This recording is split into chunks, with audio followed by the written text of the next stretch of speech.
Okay, I know it's been a while since I've done any videos, but I am starting another McKenna Ryan. This is the beach walk that I will be doing.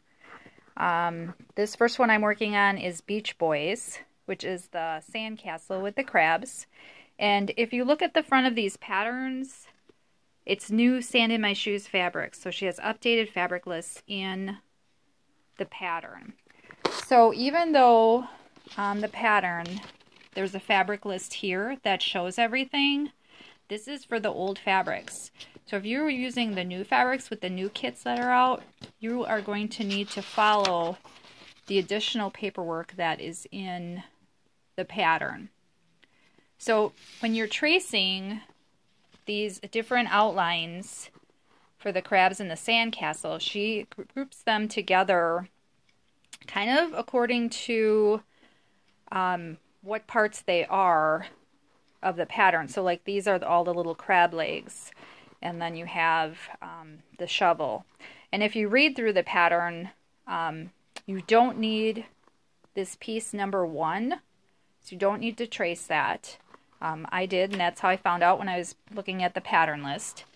But just trace everything out. This is how it's going to look. I like to use Wonder Under in it instead of her recommendation of the Steam-A-Seam. That's just my personal thing. I like to use that. And first what I do is I trace them out, and they will have their corresponding number on them. And then I go back to the pattern or the fabric list here that has all of the corresponding parts on them.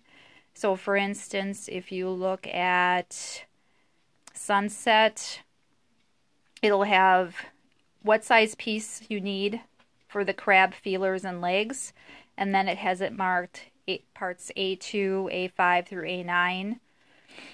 So just follow that, and then I put that on by my piece here, so I know that these general pieces are that color.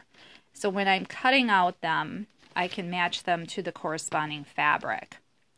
Now when you have that already traced, then you can go back and go to your pile of fabric. I like to have all my fabric pieces marked with what number they are corresponding to your pattern list, and then the name.